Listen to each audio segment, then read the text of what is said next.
Good evening and welcome to CYC News for today, the 17th of May 2015 AD and the 9th of Bashans 1731 AM. I'm Susie Michael. In today's headlines, His Holiness Pope Tawadros II leaves Italy and travels to Austria. The Greek Orthodox Church Patriarch of Antioch speaks out against importing extremist ideologies.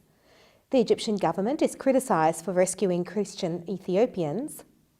An Iraqi nun confronts Congress. AHRN on negotiations to release Assyrian hostages stop as IS demands $22 million.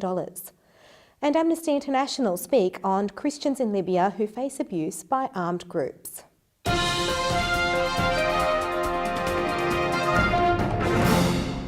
Last Wednesday, His Holiness Pope Tawadros II left Italy after passing some days where he visited many places, consecrated altars and gathered with the congregation. He then travelled to Austria where he was received by the Egyptian ambassador Khalid Sam'a and His Grace Bishop Gabriel, Bishop of Austria. His Holiness Pope Tawadros is expected to spend some time in Austria. The Greek Orthodox Patriarch of Antioch, His Holiness Ioanna Yazigi of Antioch and all the East, has spoken out against importing extremist ideologies to prosecute people for being Christians. His Holiness said, "The crisis in Syria is beginning its 5th year and the world is watching. Enough of killing and allegations. Enough of terrorism and crimes. Enough of importing extremist ideologies that abuse religion and try people for being Christians or for belonging to a certain doctrine." Patriarch Yazigi spoke these words during a mass presided by the Archbishop of Cyprus, Chrysostom in Hagia Sophia Church in the capital Nicaea in Cyprus on Sunday morning. The Patriarch explained that one of the most important duties of the world's Christian leaders is to keep the name of Christ in the Middle East, and this can be achieved by ending the conflict there and bringing the spirit of peace and humanity instead of selfish interests. "From here, we call our cry again for peace in Syria and stability in Lebanon," he said. This suffering comes from constitutional vacuum of presidency. We speak for Iraq, which is dominated by terrorism, and for Yemen, which is paying the tax for these hard days. The Egyptian government is criticised for rescuing Christian Ethiopians after failing to free kidnapped Copts in Libya. The success of the Egyptian and Libyan security devices in freeing a number of Christian Ethiopians kidnapped in Libya and the meeting of President Abdel Fattah al-Sisi with them in Cairo airport raised many questions on the failure of the Egyptian government. The claims state that the government should have known the whereabouts of the 7 Egyptian Copts who were kidnapped in Libya last August. Last Thursday, the Egyptian minister welcomed a number of Christian Ethiopians who returned from Libya in Cairo airport. The Christian Ethiopians were freed in cooperation with Egyptian-Libyan security devices and returned by Al Masraya plane, and they were carrying both Egyptian and Ethiopian flags. About 27 Christian Ethiopians were freed and arrived at Cairo airport after successful negotiations with Egyptian security entities in cooperation with Libyan entities. A number of Egyptian Copts, however, remain kidnapped in Libya since August, and the Egyptian security devices have yet to discover their place or even their destiny. Over to France, where in response to alleged provocations of Muslim and hostile positions to Islam, as well as the campaign in Europe against Muslims, a Salafi Sheikh, Abdel Fattah Zawahiri, president of the Free Salafi Front in Algeria, called for the closure of all existing churches in Algeria and to convert them to mosques. In a statement on his Facebook account, the Salafi Sheikh said that the call is, quote, "a natural reaction," unquote, to the French campaign against Islamic places of worship. The Sheikh wrote, "France demolishes 13,200 mosques and Islamic chapels that existed on the land of Algeria when it invaded our country and turned other mosques to barracks, stables, hospitals, churches and torture centres." Zawahiri calls for the turning of the most important churches of Algeria, such as the Church of Notre Dame d'Afrique, the Church of Augustine and the Church of Santa Cruz in Oran into mosques because they were built by colonisation and have nothing to do with the religion of Muslim Algerians.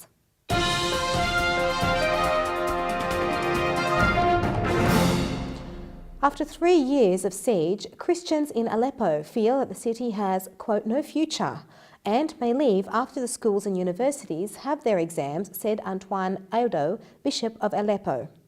"We are under bombs every day," the bishop told Ajiza fighters. "I think many Christians will flee from Aleppo and seek shelter in the coastal area, but they will do it when schools and universities close after the exams."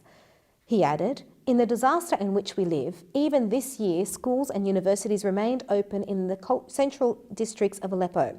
Many still believe that studying is important for the future, although one lives in a city that seems to have no future." In recent days, Islamist militants have re-strengthened their attacks against government groups, as well as targeted a number of cathedrals. "For more than 3 years, we have not been out using airports to get out of Aleppo. The impression is that a strong propaganda and psychological war against the government is being implemented, orchestrated, even at an international level." The bishop noted that Christians are a defenceless group, and Islamist groups like ISIS aim to dominate the area. An Iraqi nun, Diana Momketa, told the Congress on Wednesday that the Christian Iraqis have lost everything, including their dignity and history, while ISIS attempts to eliminate the Christian existence in the area. Diana Momeka, who was displaced by ISIS, told the House Foreign Affairs Committee that although a year has passed since ISIS gained control over the Nineveh Plains in northern Iraq, Christian Iraqi citizens are still in dire need of assistance in liberating their lands. According to the Christian Post newspaper, Sister Diana, who works with the Dominican Sisters of St. Catherine of Siena, escaped from Karkush on the Kurdish region last summer, after ISIS assumed control over the Mosul region. Diana explained in the hearing session held before Congress on Iraqi Christians that she is one of over 120,000 citizens who left their houses and property and fled to Kurdistan to escape from crimes committed by ISIS. Nun Diana Momeka said, "When you lose your house and everything you own, you lose your culture and heritage. Thus, you also lose your identity. We lost our identity." Catherine Hansen, a fellow at the University of Pennsylvania Museum's Cultural Heritage Center, testified before the House of Foreign Affairs Committee on ISIS destruction of Iraqi cultural heritage. She pointed to a number of ancient cultural and religious sites and monuments destroyed by the terrorist group. She mentioned that ISIS destroyed the tomb of the Prophet Jonah last June, and also mentioned the video released by ISIS, which shows destruction of 7th century sculptures that were highly regarded by today's Assyrian Christians. The Assyrian Human Rights Network, AHRN, said it has learned from its observers in Syria that negotiations between Assyrian leaders and the Islamic State about the release of Assyrian hostages has stopped once and for all after IS demanded $22 million in exchange for their release, an average of $100,000 per hostage. The Islamic State held 235 Assyrian civilians in Al-Hasaka province, northeastern Syria, after the attack it waged against the Assyrian towns on February 23. This attack resulted in controlling large areas of the north of Hasaka. 23 of the hostages have been released, while 212 have been kept, according to documentation from the Assyrian Human Rights Network. The release of these 212 hostages includes 84 women, 39 children, and a large number of elderly men who have been detained since March 23. In a statement on Monday, citing sources close to the negotiations, AHRN said local mediators recently stopped the transfer of messages between the two parties after negotiations reached a dead end, because no family is able to pay the amount of money that is demanded by IS.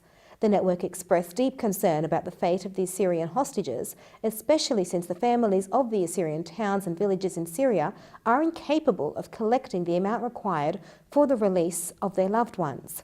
The Assyrian component in Syria has remained neutral and peaceful, and has not intervened in the game of regional or international hubs, and therefore does not have a state that represents it and protects it in the ongoing conflict in Syria. And our final story. Amnesty International has said that Christians in Libya are facing violence and are subjected to abuses by armed groups.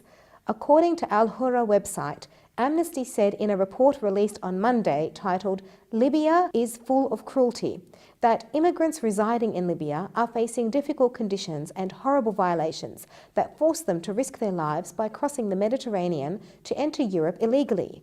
The report pointed out that acts of violence are affecting refugees and migrants living and working in Libya, especially Christians who are exposed to abuses by armed groups which seek to impose their own interpretation of Islamic law.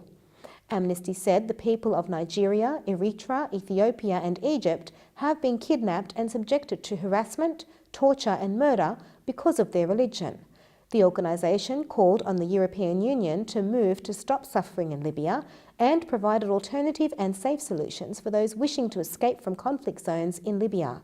It urged the deployment of more ships in the Mediterranean and addressing the smugglers responsible for illegal immigration to Europe across the Mediterranean. And let's keep hoping that Amnesty continues to expose the injustices humans encounter all over the world.